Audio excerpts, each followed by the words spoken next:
ছেকা দেবো ছেকা দেবো ছেকা দেবো ছেকা দেবো, বলে না?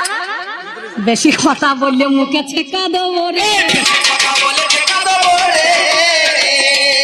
আমি জামাই কথা দশের মা,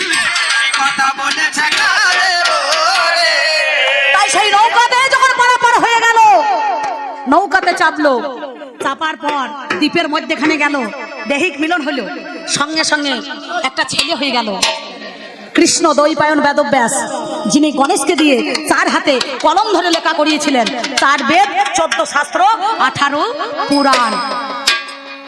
আমাদের মধ্যেখানে ধর্ম অর্থ কাম মোক্ষ, ধর্ম অর্থ কাম মোক্ষ, হ্যাঁ কি বলছেন তাই না? তাহলে চিন্তা করে দেখুন, তোমার কাছে বলি কথা শোনো আমার ঠাই, তাহলে ব্রহ্মা হলো সৃষ্টি কথা মিথ্যা বলি নাই।